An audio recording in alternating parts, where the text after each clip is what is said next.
CIA, confidentiality, integrity and availability. ये तीनों learners हमारी साइबर सिक्योरिटी के वो स्ट्रॉन्ग स्टंप है जिनकी मदद से आज आपका डेटा, आपका डिवाइस, आपकी मशीन सिक्योर रह पाती है। ये एग्जैक्टली है क्या लर्नर्स और ये कैसे वर्क करते हैं, ये हम आज की वीडियो में समझने वाले हैं। So this is Ashish Kumar once again, welcome you all to WS Cube cyber security. तो जो कॉन्फिडेंशियलिटी है, इसका मतलब है कि आपको ये चीज़ कंफर्म होनी चाहिए, आपको इस चीज़ का एक यकीन होना चाहिए कि आपका डेटा आपके अलावा कोई और एक्सेस नहीं कर सकता। एग्जाम्पल के तौर पर लर्नर्स, कैसा हो कि आप अपनी जीमेल अकाउंट में जाएं और जब आप जीमेल अकाउंट को लॉगिन करते हैं आप अपने सारे मेल्स देख सकते हैं, लेकिन अगर कोई यूजर बिना आपके अकाउंट को लॉगिन करे, बिना क्रेडेंशियल्स डाले आपके डेटा को देख पाए तो क्या आपका डेटा यहाँ पे कॉन्फिडेंशियल रहा? क्या आपका डेटा कोई भी एक्सेस कर पा रहा है या फिर वो कॉन्फिडेंशियल है, वो आपके अलावा एक ऑथोराइज्ड पर्सन के अलावा कोई एक्सेस नहीं कर सकता? तो यहाँ पे लर्नर्स, ये जो प्रोसेस वर्क कर रहा है इसमें बहुत ज़रूरी है कि जो आपका डेटा है उसको किसी ना किसी तरीके से वो सिक्योरिटी दी जाए कि एक अनऑथराइज्ड पर्सन उस डेटा को कभी एक्सेस ना कर सके, जिसके लिए हम अलग अलग टूल्स यानी अलग अलग टेक्नोलॉजीज का यूज़ लेते हैं। सबसे पहली और जो सबसे बेस्ट टेक्नोलॉजी मानी जाती है उसका नाम है इंक्रिप्शन। इट मीन्स सर, आप उस डेटा को एक ऐसे फॉर्मेट में इस तरीके से लिख दो कि कोई भी नॉर्मल पर्सन उसे पढ़ के समझ ना पाए, और अगर किसी को उस डेटा को समझना है तो उसे उस डेटा से रिलेटेड जो उसके पासवर्ड्स हैं, जो की है जिसकी मदद से वो डेटा वापस डिक्रिप्ट होगा, अपने पुराने फॉर्म में आएगा, वो की देनी पड़ेगी। जब आप वो की दोगे, डेटा डिक्रिप्ट होगा, तब आप उसे पढ़ पाओगे। इट मीन्स आपका डिवाइस का एक्सेस भी अगर किसी के हाथ लग जाए तो भी वो डेटा रीड नहीं कर पाएगा, वो डेटा स्टिल सिक्योर रहेगा। नाउ लर्नर्स, बात करते हैं इंटीग्रिटी की। इंटीग्रिटी का मतलब यह है कि आपका जो डेटा है क्या वो ऑथेंटिक है या नहीं है। इट मीन्स क्या वो डेटा बिल्कुल सही है या नहीं है, क्या उसमें किसी ने मॉडिफिकेशन या किसी तरीके से चेंजेस तो नहीं कर दिए, क्या वो फाइल आप ही से जो है रिलेट करती है या वो आप ही की फाइल है। तो यहाँ ये चेक करना, ये समझना कि आपका जो डेटा है वहाँ किसी ने किसी भी तरीके के मॉडिफिकेशन, किसी तरीके के चेंजेस ना करे हो, ये काम है इंटीग्रिटी का।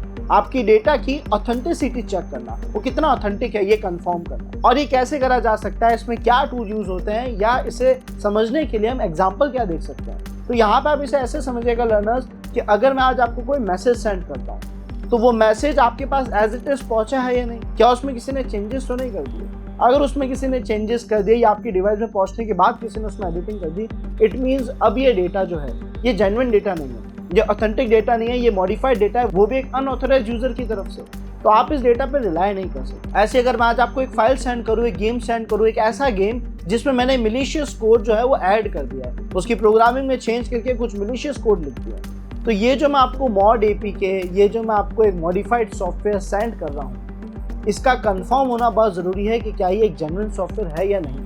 और ये काम है इंटीग्रिटी का कि आपके डेटा की ऑथेंटिसिटी को, आपकी डेटा कितना वैलिड है ये चेक करता है। और इसको करने के लिए टूल्स क्या यूज़ होते हैं या कैसे हम इसे चेक कर सकते हैं। तो सबसे पहली टेक्निक जो यूज़ की जाती है लर्नर्स, वो है हैशिंग।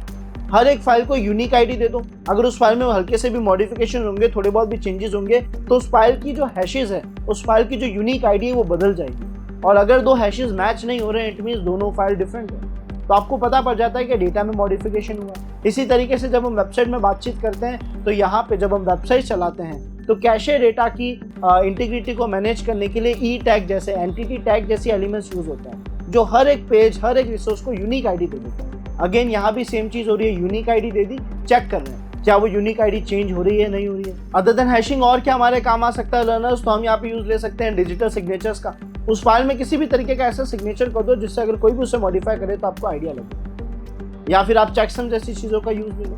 तो ओवरऑल लर्नर्स, आप लोगों को यहाँ पे फाइल्स के अंदर कुछ ऐसे वेरिफिकेशंस, कुछ ऐसी यूनिक IDs, कुछ यूनिक पहचान उसे देनी पड़ेगी जिससे आप रियल और फेक फाइल के बीच का डिफरेंस समझ सको। देन आते हैं last but not least availability पे। अवेलेबिलिटी का मतलब क्या है कि सर जब हम चाहें वो चीज़ अवेलेबल हो।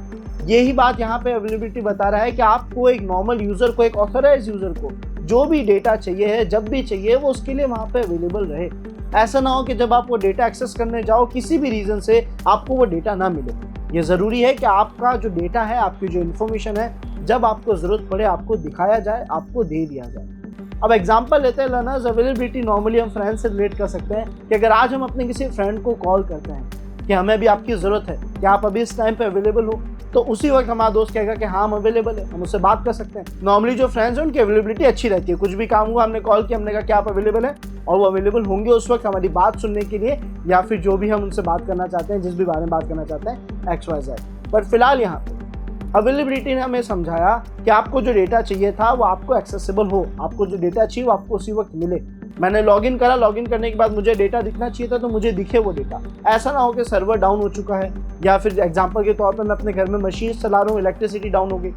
तो ऐसी सिचुएशंस में आप क्या ऐसा करेंगे कि आपके पास ऐसा कभी इशू ना आए कि आपको डेटा ना मिले। तो यहाँ पे नॉर्मली इश्यूज क्या होते हैं, डेटा क्यों नहीं मिलेगा, सर्वर डाउन हो गया, या फिर हो सकता है डेटा करप्ट हो गया, डेटा डिलीट हो गया।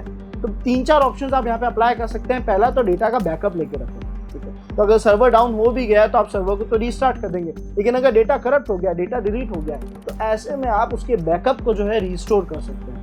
तो ये कुछ आपके लिए अच्छे ऑप्शंस रह जाते हैं आपके डेटा को फिर से लाने के लिए, आपके डेटा को वापस अवेलेबल करने के लिए, एक्सेसिबल करने के लिए। ये थे लर्नर CIA ट्रेड यानी कॉन्फिडेंशियलिटी, इंटीग्रिटी एंड अवेलेबिलिटी। अब अगर आप जानना चाहते हो कि यहाँ पे डेटा सिक्योरिटी में हमारे पास क्या क्या टेक्नोलॉजीज मार्केट में अवेलेबल है जिसकी मदद से हम डेटा को बहुत अच्छे लेवल पर सिक्योर रख सकते हैं, तो वो हम सीखेंगे नेक्स्ट वीडियो में। Till then thanks for watching this video. मिलते हैं नेक्स्ट वीडियो में।